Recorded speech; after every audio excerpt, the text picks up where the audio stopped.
नमस्कार आप सभी को। क्राइम रिपोर्टेड के एपिसोड 26 में आपका बहुत बहुत स्वागत है। उम्मीद करता हूँ आप सभी सेफ होंगे, स्वस्थ होंगे।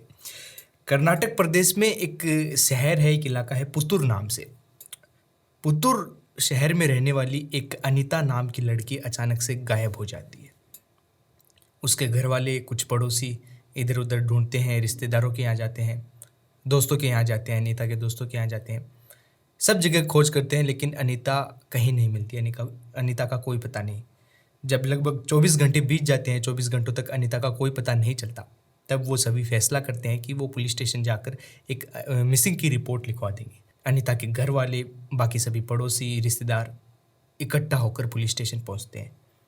पुलिस स्टेशन में जाने के बाद में वहाँ पर धक्के से पुलिस वालों को बोलते हैं कि हमारी बेटी अनीता गायब है, उसको जल्दी से जल्दी ढूंढो, जल्दी से जल्दी कार्रवाई शुरू करो, और अगर तुमने कुछ भी नहीं किया, कुछ भी कार्रवाई नहीं करी, तब हम आपका ये पुलिस स्टेशन जला देंगे, इसको फूंक देंगे। अब पुलिस वाले अक्सर मिसिंग की रिपोर्ट्स को इतना सीरियसली नहीं लेते हैं, जल्दी एक्शन शुरू नहीं करते हैं। लेकिन अब यहाँ पर क्योंकि बहुत सारे लोग इकट्ठा होकर आए थे, धमकी देकर गए थे पुलिस स्टेशन जलाने की, तो पुलिस भी फ़ौरन एक्शन में आ जाती है। वरना आमतौर पर पुलिस मिसिंग की रिपोर्ट को लेकर इतना सीरियस नहीं होती है जब तक कोई हाई प्रोफाइल केस ना हो। अब पुलिस झट से एकदम एक्शन में आ चुकी थी और अनीता के घर वालों को दिलासा दिया कि हम आपकी बेटी को 1 महीने के अंदर अंदर में खोज कर लाएंगे, चाहे से वो कैसे भी हम लाएं। अनीता के घर वाले वापस घर आ जाते हैं। अच्छा, अब इस बीच एक और बात पता चलती है कि जब अनीता गायब हुई थी, जिस वक्त अनीता गायब हुई थी, उसी वक्त के लगभग एक उनके पड़ोस में रहने वाला मुस्लिम लड़का भी गायब हुआ था। यानी कि अनीता और वो पड़ोस में रहने वाला मुस्लिम लड़का दोनों साथ साथ गायब हुए थे। अब यहाँ से जो शक था सीधा सीधा उस मुस्लिम लड़के के ऊपर जा रहा था कि भाई उस मुस्लिम लड़के ने अनीता को भगा लिया और ये दोनों भागकर कहीं चले गए। अब ये बात पुलिस वालों को भी बताई अनीता के घर वालों ने। पुलिस खूब इधर उधर खोजबीन करती है, इधर उधर पोस्टर लगाती है, पुलिस की एक टीम पूरी बनाई जाती है अनीता को ढूंढने के लिए, लेकिन कोई भी सक्सेस, कोई भी लीड नहीं मिलती, कोई भी सबूत नहीं मिलता। अनीता का दूर दूर तक कोई नामो निशान नहीं। लगभग 1 हफ्ता बीत जाता है। 1 हफ्ते बाद में वहाँ पर पास में एक हसन गांव है, हसन जिला है।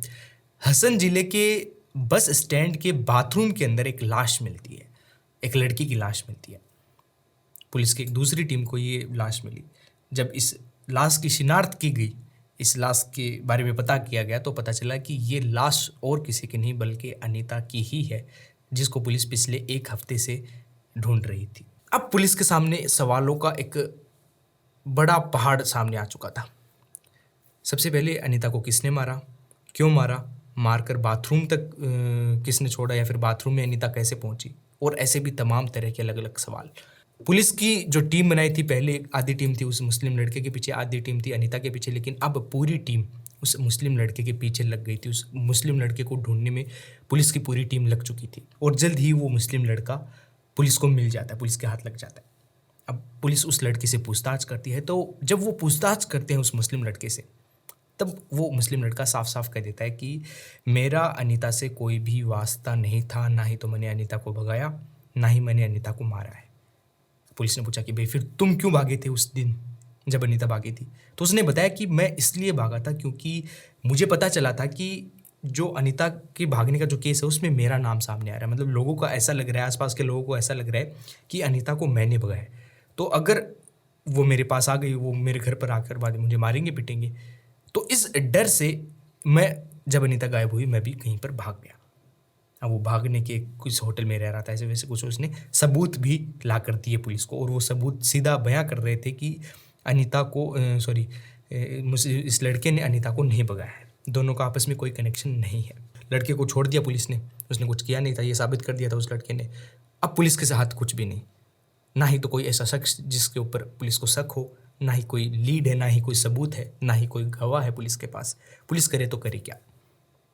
अब यहाँ पर पुलिस एक फैसला करती है कि वो जो अनीता की कॉल रिकॉर्ड्स हैं वो निकालेंगे, क्योंकि अब वही एक जरिया है जहाँ से कोई लीड मिल सकती है। तो पुलिस अनीता के कॉल रिकॉर्ड्स निकालती है। अब कॉल रिकॉर्ड्स के अंदर एक नंबर हाईलाइट होता है जिससे कि अक्सर अनीता बातें किया करती थी, और वो नंबर था कावेरी का। कावेरी से अक्सर घंटों घंटों अनीता फ़ोन पर बातें किया करती थी। पुलिस कावेरी का एड्रेस निकालती है, कावेरी के घर पर पहुंचती है। कावेरी के घर पहुंचने के बाद में एक दूसरी बात पता चलती है। पुलिस को पता लगता है कि कावेरी पिछले 2 साल से लापता है। उसके घर वाले उसको ढूंढ कर पुलिस में कंप्लेन कर कर थक हार कर घर पर बैठ चुके थे। ना ही तो अन्य वो कावेरी मिली, ना ही कावेरी की लाश मिली। और जैसा कि मैंने आपको बताया कि कोई मिसिंग की रिपोर्ट पर पुलिस इतना ध्यान भी नहीं देती है, तो पुलिस ने भी कावेरी को ढूंढने में कोई भी मदद खास की नहीं। पुलिस के हाथ फिर से कुछ नहीं। अब पुलिस ने फैसला किया कि कावेरी की कॉल रिकॉर्ड्स निकाले जाएं कि कावेरी किससे क्या बातें करती थी। तो अब कावेरी के कॉल रिकॉर्ड्स में एक तीसरा नंबर कह सकते हैं हाईलाइट होता है, और वो नंबर था पुष्पा का। पुष्पा से कावेरी घंटों तक फ़ोन पर बातें किया करती। पुष्पा के घर पहुंचती है पुलिस, उसका एड्रेस निकालती है। जब पुष्पा के घर पहुंची तो पता चला कि पुष्पा तो पिछले 6 सालों से गायब है। पहले कावेरी के घर पहुंचे, कावेरी 2 साल से गायब। बाद में पुष्पा के घर पहुंचे, पुष्पा भी 6 साल से गायब। अब बाद में पुष्पा के कॉल रिकॉर्ड्स निकाले गए, तब एक चौथी लड़की के घर पहुंचे पुलिस, और वो लड़की भी गायब। ऐसे करते करते कड़ियां जुड़ती गई, पुलिस कॉल रिकॉर्ड्स निकालती गई। लगभग 20 लड़कियों के पुलिस ने कॉल रिकॉर्ड्स निकाले, और जिस लड़की के भी घर पुलिस जाती वो लड़की लापता। ऐसे करते करते 20 लड़कियों की गुमशुदगी की रिपोर्ट अब पुलिस के पास आ चुकी थी। 20 लड़कियां अब तक गुमशुदा हो चुकी थी, और ये सालों पहले गुमशुदा हो चुकी थी, और पुलिस को अब पता चल रहा है इस बात का। अब पुलिस 20वें नंबर के बाद में 21वां नंबर निकालती है। अच्छा, अब तक जितने भी ये नंबर थे, जितने भी कॉल रिकॉर्ड्स निकाले गए, जो भी नंबर हाईलाइट होता, वो नंबर था एक लड़की का। कोई भी लड़के का नंबर हाईलाइट नहीं हो रहा था। अब जब 20 के बाद में 21वां नंबर पुलिस ने निकाला, तब इस बार एक लड़के का नंबर सामने आया। उस लड़के का नाम था धनुष। धनुष का एड्रेस निकालती है और जल्दी से धनुष के घर पहुंचती है। धनुष के घर पहुंचने के बाद में पता चलता है कि धनुष कोई एक बच्चा है, एक 13 साल का बच्चा है धनुष। अब 13 साल का बच्चा, 13 साल का बालक तो कुछ ऐसा कर नहीं सकता ऐसे, और 6-7 साल से पिछले से ये लड़कियां लापता है, 8 साल से लापता है। अब पुलिस फिर भी उस जो नंबर मिला था, अब उसे पूछताछ करती है धनुष से। तो वो धनुष बताता है कि दरअसल ये नंबर उसका है नहीं, ये नंबर उसको उसके चाचा ने दिया था। अब पुलिस धीरे धीरे उस बच्चे से थोड़ी और पूछताछ करती है, तो बच्चा बताता है कि उसका चाचा मैंगलोर के एक गांव का रहने वाला, और उसके चाचा का नाम है मोहन कुमार विवेकानंद। अब पुलिस को पूरा शक इस शख्स पर था, मोहन कुमार विवेकानंद पर। पुलिस आती है वापस। अच्छा, उस बच्चे से अपने चाचा का जो ओरिजिनल नंबर था, जो मोहन कुमार यूज़ कर रहा था, वो लेकर आती है, और पुलिस स्टेशन में आने के बाद में जो मोहन कुमार था उसका ओरिजिनल नंबर इस बार ट्रेस किया जाता है, उसके कॉल रिकॉर्ड्स निकाले जाते हैं। तो पता चलता है कि मोहन कुमार इस वक्त एक सुमित्रा नाम की लड़की से घंटों तक बातें कर रहा है। यानी कि इस बार जो मोहन कुमार है वो सुमित्रा नाम की लड़की को अपने जाल में फंसा रहा है। पुलिस को ये बात बताती, लेकिन पुलिस ने ये बात किसी को, बाहर वाले को नहीं बताई। पुलिस चुपचाप पहुंचती है सुमित्रा के घर, जिससे घंटों बातें करता था मोहन कुमार। उसके घर पहुंचने के बाद में सुमित्रा से मतलब बताती नहीं है सबसे पहले तो कि मोहन कुमार ऐसे है वैसे है। सबसे पहले वो नंबर दिखाती है, मोहन कुमार का नंबर दिखाती है पुलिस सुमित्रा को, और कहती है कि भाई ये किसका नंबर है। तो सुमित्रा बोलती है कि ये नंबर तो आनंद का है। अब पुलिस को यहाँ पर थोड़ा शक बढ़ा, नंबर मोहन कुमार का बता रही है आनंद। अब पुलिस ने कहा कि ये जो भी है, जिससे भी आप बातें करती हैं आनंद है, इससे एक बार हमको मिलवा दीजिए। बाद में पुलिस उस लड़की को पूरी कहानी बताती है, पूरी कुंडली बताती है मोहन की या फिर आनंद की। तब वो लड़की तैयार हो जाती है पुलिस को मोहन से या फिर आनंद से मिलवाने के लिए। अच्छा, अब मोहन को सीधे हाथ कोई खबर नहीं थी कि पुलिस उसके पीछे है, वो एकदम फ्री था, टेंशन फ्री था। पुलिस और सुमित्रा बैठकर एक प्लान बनाते हैं। सुमित्रा मोहन को किसी जगह पर मिलने के बहाने से फ़ोन करती है और उसको बुलाती है, और उस इलाके में सिविल ड्रेस के अंदर पुलिस तैयार रहेगी, और जैसे ही मोहन आएगा उसको धर दबोच लेगी। ऐसा ही कुछ होता है। अगले दिन सुमित्रा फ़ोन करती है मोहन को, मोहन उससे मिलने आ जाता है, और जैसे ही वो मिलने आता है सुमित्रा को, पुलिस उसको दबोच लेती है, और दबोचने के बाद में सीधा ले जाते हैं पुलिस स्टेशन। वहाँ पर अब उससे पूछताछ शुरू होती। अब शुरू में पूछताछ के दौरान मोहन ने इधर उधर की बातें करना शुरू कर दी, कुछ भी सीधा साधा नहीं बता रहा था, ऊटपटांग सी बातें कर रहा था।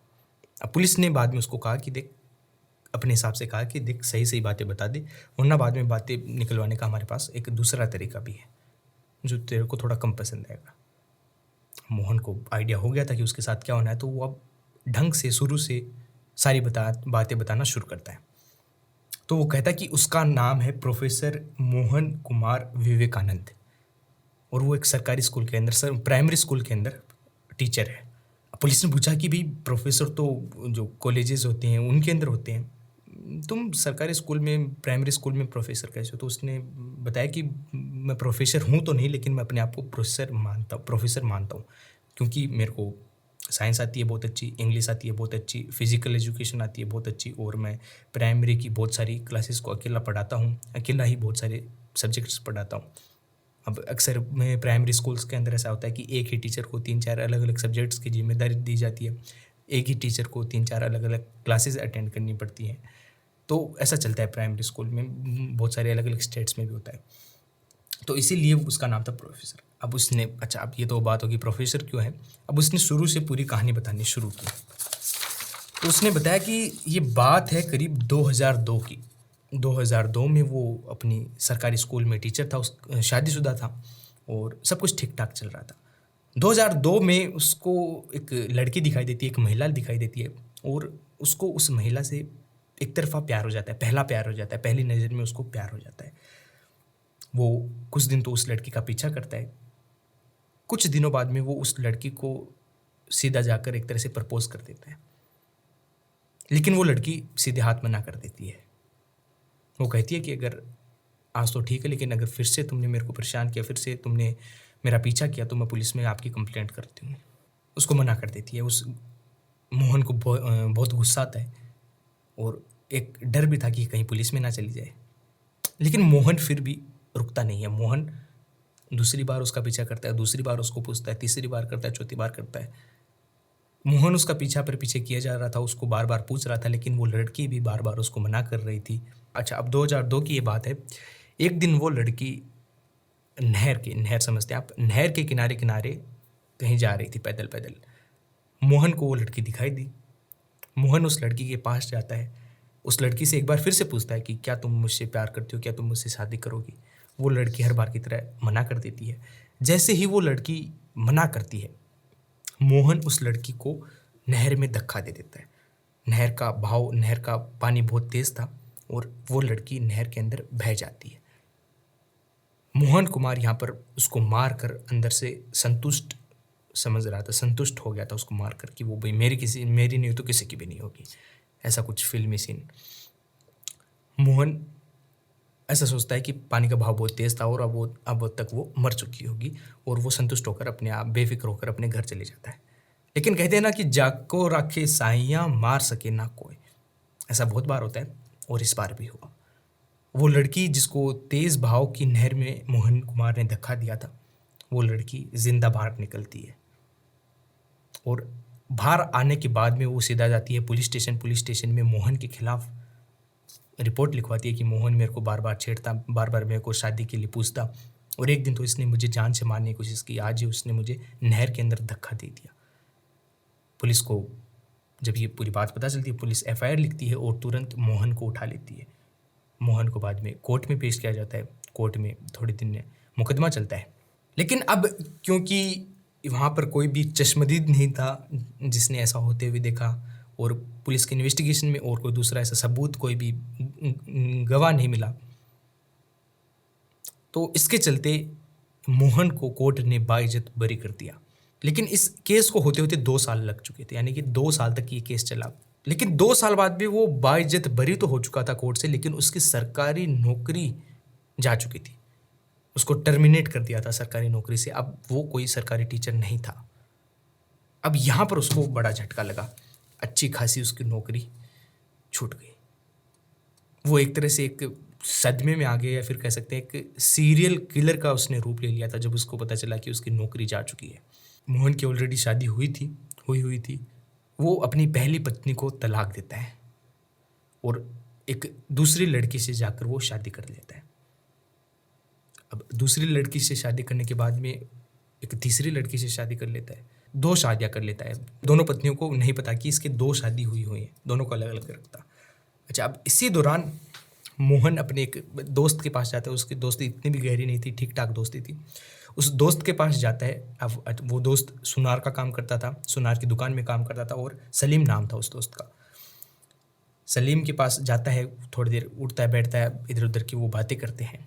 फिर थोड़ी बहुत जानकारी निकालना शुरू करता है। सलीम मोहन को बताता है कि ये वो मोहन पूछता है सलीम से, तो सलीम बताता है कि एक ये साइनाइड नाम की चीज़ होती है। साइनाइड से अक्सर कई सारे सीरियल किलर यूज़ करते हैं साइनाइड को। तो मोहन इसीलिए सलीम बताता है मोहन को कि ये साइनाइड नाम की चीज़ है, इसको गहनों को साफ़ करने में थोड़ा बहुत, गहनों में मतलब सोने में काम लिया जाता है, सोने चांदी में। और ये भी कहता है कि इस साइनाइड का टेस्ट कैसा होता है, स्वाद कैसा होता है, ये आज तक किसी को नहीं पता, क्योंकि ये इतना खतरनाक जहर है कि थोड़ा सा भी अगर किसी के मुंह में चला गया तो उसकी मौके पर ही मौत हो जाएगी। मोहन को पता चल चुका था कि साइनाइड से हम किसी भी इंसान को, किसी भी व्यक्ति को आसानी से मार सकते हैं। इसको इकट्ठा करना, इसको लाना भी इतना ज़्यादा मुश्किल नहीं है, खास करके सुनारों के लिए। सुनारों को तो ये आसानी से दुकानों पर मिल जाता है, इसकी कुछ स्पेशल दुकानें होती हैं उन पर। तो मोहन जाता है एक दुकान पर जहाँ से साइनाइड मिलता था, और उस दुकान पर जाने के बाद में सलीम के नाम से कि भाई मैं सलीम के यहाँ पर काम करता हूँ, उसने मंगाया है, और वो साइनाइड लाता है। उसने साइनाइड ले लिया और अपने पास रख लिया। अब यहाँ पर वो एक नई कहानी, एक नई स्टोरी शुरू करता है। वो सुबह सुबह बस स्टैंड के ऊपर खड़ा होता है, कोट पैंट पहन कर, एकदम सज कर संवर कर, सेंट लगा कर, और वहाँ पर जो अकेली लड़कियाँ होती थी, जो अकेली लड़कियाँ बस के अंदर ट्रैवल करती, जिनके साथ कोई नहीं होता है, उन पर अपना जाल डालता है। अच्छा, अब मोहन को इंग्लिश भी आती, साइंस का भी थोड़ा नॉलेज था, और दिखने भी ठीक ठाक था, सूट बूट पहनता था। तो जो अकेली लड़कियां होती थी उनके ऊपर वो जाल फेंकता अपना, उनसे बातें करता, थोड़ी इंग्लिश झाड़ता, तो वो लड़कियां थोड़ी बहुत इंप्रेस होती। अच्छा, अब जो लड़कियां इंप्रेस होती, जो लड़कियां इंप्रेस नहीं होती, उससे बातें नहीं करती, उसको इग्नोर करती, वो उन लड़कियों को छोड़ देता, उन लड़कियों के साथ कुछ नहीं करता। लेकिन जो लड़कियां उससे इंप्रेस हो जाती, उससे बातें करने लगती, वो बाद में बातें करता, वो उस लड़कियों से बातें करने के बाद में धीरे धीरे आपस में वो लॉन्च के अंदर मिलने लगते। ऐसा करते करते वो उस प्यार को, उस दोस्ती को इतना गहरा कर लेता है कि वो अब शादी करने की बात करता है। अच्छा, अब मोहन यहाँ पर जिस भी लड़की से मिलता था, उस लड़की से पहले उसका नाम पूछता, नाम तो पूछते अक्सर, और जो वो लड़की वो नाम बताती, मतलब जिस धर्म की वो लड़की होती, जिस जाति की वो लड़की होती, मोहन अपना भी वही धर्म बताता, वही जाति बताता, दोनों की सेम धर्म और सेम जाति। लेकिन गांव का नाम या फिर शहर का नाम उसने कभी चेंज नहीं किया। शहर का नाम अपना वो सेम रखता था हर बार, लेकिन अपना नाम, धर्म, जाति, वो सब कुछ चेंज कर लेता था। अब वो लड़कियों से बातें करता, बातें करते करते बाद में वो धीरे धीरे प्यार उनका बढ़ता, प्यार बढ़ने के बाद में वो सीधा शादी की बात करता। वो लड़की वालों की, उस लड़की के साथ उस लड़की वालों के घर पर जाते। घर पर जाने के बाद में वो, अच्छा, अब यहाँ पर भी उसके पास एक बहुत ही अच्छी स्कीम थी। वो लड़की वालों से बोलता, लड़की के माता पिता को बोलता कि मैं आपकी बेटी से प्यार करता हूँ, मैं शादी करना चाहता हूँ, लेकिन मैं शादी में बिल्कुल भी दहेज नहीं लूँगा। मैं केवल आपकी बेटी से शादी करता हूँ, उसे प्यार करता हूँ, उसे शादी करूँगा, दहेज बिल्कुल भी नहीं लूँगा। दहेज प्रथा के एकदम सख्त खिलाफ हूँ। अब जब भी कोई लड़की का माता पिता ऐसा सोचता है कि भाई ये लड़का दहेज नहीं ले रहा है, तो उसके दिमाग में बहुत ही अच्छी इमेज क्रिएट हो जाती है कि देख कितना अच्छा लड़का, दहेज भी नहीं ले रहा, वरना दहेज कौन छोड़ता है।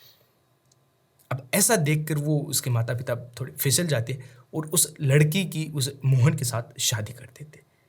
अच्छा, अब यहाँ पर उसने कह तो दिया कि दहेज नहीं देंगे, लेकिन माँ बाप अपनी लड़की को थोड़ा बहुत, कुछ एक दो, कुछ ज्वेलरी, कुछ सोना चांदी दिए बिना नहीं रहते। कुछ पैसे हो गए, कुछ एक दो गहने वहने हो गए, तो ये थोड़े बहुत तो वो देते अपनी लड़की को। अच्छा, अब उन दोनों की शादी कर दी, थोड़े बहुत गहने उस लड़की को दे दिए। शादी के कुछ दिनों बाद, हर बार यही होता, 20 के बार 20, मोहन उस लड़की को कहता कि देख, अभी मैं बेरोजगार हूँ, मेरे पास कोई भी नौकरी नहीं है, कोई भी दो पैसे का जुगाड़ नहीं है, तो हमें गलती से भी बच्चा नहीं चाहिए, क्योंकि अगर बच्चा हो गया तो उसके और 10 खर्चे बढ़ जाएंगे। तो मोहन उस लड़की को एक छोटी सी गोली देता कि ये गोली तुम खा लेना, इससे बच्चा नहीं होगा। अच्छा, उस गोली देने के साथ वो ये भी कहता कि इस गोली को खाने के बाद में तुम्हें चक्कर, उल्टी आ सकती है, और तो इसको तुम बाथरूम में बैठकर ही खाना या फिर घर पर ही खाना। तो उस लड़की को वो गोली देता। जैसे ही वो लड़की वो गोली खाती, उसकी मिनटों के अंदर मौत हो जाती। जहाँ पर वो खाती, वो वहाँ उस जगह से हिल भी नहीं पाती। पहली बार उसने जिस लड़की को इस जाल में फंसाया था, उसको बस स्टैंड के बाथरूम के अंदर गोली दी थी। जब वो बस स्टैंड के बाथरूम के अंदर गई, उसने गोली खाई, उसकी वहीं पर मौत हो गई। बाहर खड़े खड़े सब कुछ मोहन ने देखा कि हाँ मर गई। जब वो पूरा संतुष्ट हो गया कि हाँ मर गई, उसके बाद ही वो वहाँ से गया। बाद में लोगों ने देखा कि भाई कोई बाहर क्यों नहीं आ रहा है टॉयलेट से, बाद में दरवाज़ा तोड़ा, खैर वो अलग बात है। लेकिन ऐसे करते करते उसने 20 के 20 लड़कियों को मारा। अच्छा, अब साइनाइड से जब मरी है तब पुलिस ने भी इतना शक नहीं किया कि भाई, सोचा कि इसने कोई खुदकुशी की होगी जहर खाकर। पुलिस ने भी आपस में 20 की 20 कड़ियाँ जोड़ने की कोशिश नहीं की। और ऐसे करते करते सलीम ने पूरे 20 कत्ल कर दिए और 20वें कत्ल में जो कि उसने अनीता का किया था वो पकड़ा गया। अच्छा, बाद में लड़की के मरने के बाद में जो भी थोड़ी बहुत गहने उस लड़की के माँ बाप ने दिए थे, थोड़े बहुत पैसे जो भी दिए थे, वो पैसे इकट्ठा करता और कहीं पर अपना चले जाता, और बाद में कुछ थोड़ा बहुत लोन लेकर थोड़े बहुत उन पैसों से अपना घर खर्च चलाता। खैर, बाद में ये तो कहानी थी पूरी सलीम की, कैसे वो मारता, क्यों मारता और कैसे लड़कियों को अपने जाल में फंसाता। बाकी बाद में पुलिस उसको कोर्ट में ले जाती है। कोर्ट में ले जाने के बाद में भी एक बहुत ही अजीब सी, बहुत ही अलग सी चीज़ होती है। अब जो कोई भी अक्यूज्ड होता है उसको एक राइट होता है कि वो अपना वकील हायर कर सकता है, सरकारी वकील, प्राइवेट वकील, जैसा भी वकील वो चाहे। तब कोर्ट में ले जाने के बाद में अदालत उसको बोलती है, मोहन को, कि भाई तुम अपना कोई वकील देख लो। लेकिन मोहन कहता है कि नहीं, इसको कोई वकील नहीं चाहिए, वो अपना केस खुद ही लड़ेगा, और हम अपना केस खुद भी लड़ सकते हैं, चाहे से अपने पास कोई भी डिग्री हो ना हो, हम अपना केस खुद हैंडल कर सकते हैं। अब मोहन ने कहा कि वो अपना केस खुद लड़ेगा। अच्छा, बाद में मोहन ने कोर्ट के अंदर, अदालत के अंदर सबके सामने कबूल कर लिया कि उसने 20 नहीं बल्कि 32 लड़कियों का कत्ल किया है। 20 लड़कियों के ऑन रिकॉर्ड है 20 लड़कियों के, लेकिन उसने 32 लड़कियों का कत्ल किया है अपने जाल में फंसाकर। लेकिन अब क्योंकि पुलिस को बाकी की 12 लड़कियों की कोई भी सबूत, कोई भी रिकॉर्ड नहीं मिले, तो कोर्ट ने माना कि उसने 20 लड़कियों के ही कत्ल किए। बाकी इसके ऊपर बाद में धीरे धीरे मुकदमा चला, धीरे धीरे तारीखें मिली, और बाद में अंत में जाकर मोहन को 5 कत्ल के लिए तो फांसी की सज़ा सुनाई गई, बाकी के 15 कत्ल के लिए उम्र कैद की सज़ा सुनाई गई। लेकिन अब कोर्ट कचहरी का हाल आपसे कुछ छिपा नहीं है। अभी भी मोहन 2022 में भी 2008-9 की ये कहानी है। 2008-9 में ये फैसला सुनाया गया था, और आज 2022 है, आज भी मोहन को फांसी नहीं हुई है। आज भी मोहन जेल के अंदर है, बेंगलुरु में, सलाखों के पीछे, और जिंदा है 32 या फिर ऑन पेपर 20 कत्ल करने के बाद भी। यही थी दोस्तों मोहन साइनाइड सीरियल किलर की कहानी। कैसे लगी आपको कमेंट्स में ज़रूर बताना, और ऐसी और भी लाजवाब कहानियाँ सुनने के लिए अपने चैनल को ज़रूर सब्सक्राइब कर लेना। मैं मिलता हूँ आपसे अगली कहानी में, तब तक के लिए जय हिंद, जय भारत।